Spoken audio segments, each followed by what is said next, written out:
Iga Swiatek receives a gift in the form of a free point. As always, this video is brought to you via the Doctrine of Fair Use, the Fair Dealing, and the Digital Millennium Act. But first, the number one seeds Taylor Townsend dominating. They take the first set 6-1. And look, they got to be your favorites to win this whole thing. Emma Navarro, Iga Swiatek. Iga hands out a bagel in the first set. Looked really good in that first set, guys. How'd she get it done in the first set? How about 75% of her first serves won, winning 67% of Emma's second serves, 54% of her first serves, 3 for 6 on breakpoint opportunities, dominating with the forehand, 11 winners to 6, while Emma committing double-digit unforced errors. And Iga Swiatek, guys, just speeding Emma Navarro up. Emma does not play with a lot of power as your average top 15, top 10 player. She really constructs the point. She relies on opponents to make mistakes. She has a defensive slice it's just not going to work against Iga Swiatek. And listen, guys, to further compound what's going on here, how about give Iga Swiatek a free point? Now, Emma Navarro is upset. With the opportunity to go up 3-2, Iga Swiatek receives a gift. I've talked about it all tournament long. Between the ELC, between not having line judges, this is just a mess, ladies and gentlemen. The ball clearly hits the ground. Iga Swiatek receives the point, goes up 3-2. What needs to be done? There's a lot wrong with the game right now. No, there's a lot that's correct. There's a lot that's beautiful. But there's a lot that's wrong with the sport right now that needs to be discussed, right? And we're going to see what the Players Union comes up with, but this needs to change. You know, right in front of the chair umpire, ball's on the ground, Iga returns it, receives a point. This is disgusting. Now, I talked about the schedule. We have to do something about the scheduling as well, right? I mean, I think the scheduling in these slams need to be a bit more competitive. And look, there's a lot of factors that go into that. I understand, there's revenue, there's sponsors, fans want to see their star players in prime time. They want to go deep in the tournaments. But Iga Swiatek, the world number one for 125 weeks, average strength of schedule, world ranked 71st. We have to do better than that. I mean, for someone that's arguably the best player in the world, to have an average strength of schedule at 71 in a slam, what do you think is going to happen? Like, what are we doing here? It's got to be more competitive. And look, we all know my personal opinion.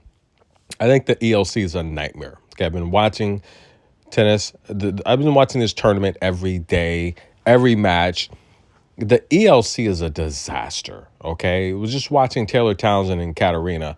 How many missed calls in that match are just freaking outrageous? What is going on here? But let's talk about the scheduling. Now, let's go back. And we all know when it comes to seeds, they can change rules. They can do whatever they want. They can take someone that's unseeded and give them a seed. Yes, they can. Serena Williams, 2018 Wimbledon. Chibukova was upset. She got bumped out of the draw because Serena, coming back from having the baby, ranked nearly 200 in the world. She got the 25th seed. Why? Because, officials felt that being Queen Serena, the great Queen Serena, with her win percentage on grass, she deserved to be seeded. Did she deserve to be seeded? Of course she deserved to be seeded. I'm sorry, guys. Of course she deserved to be seeded. But when you're bumping someone else out that has earned that ranking, that potential seed, is it fair? That becomes a question. Here's what I think. I think if we're going to make these slams competitive, I think the seeding, we have to throw rankings out of the window, right?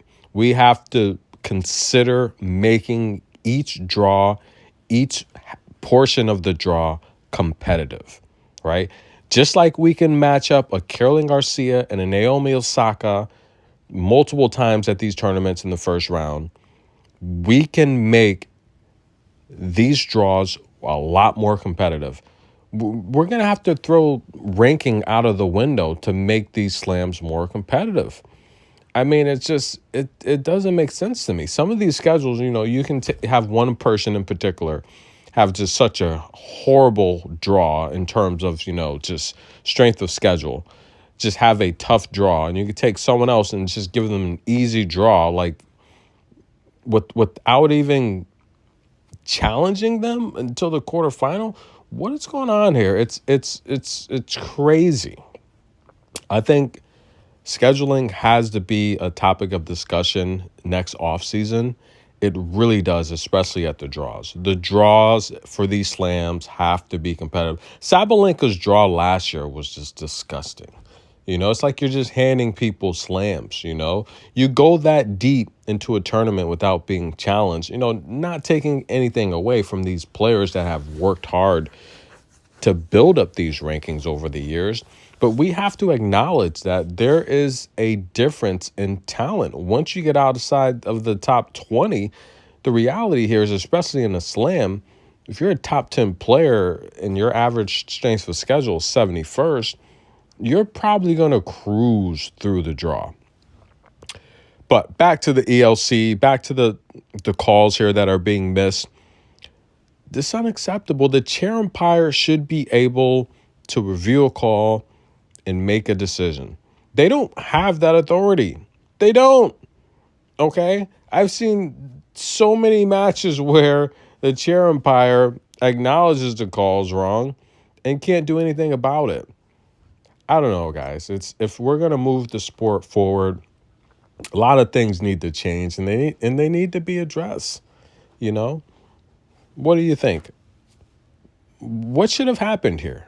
Comment below. The world clearly saw Emma should have won this point. Things are getting out of hand. Tennis in a minute. We'll be back.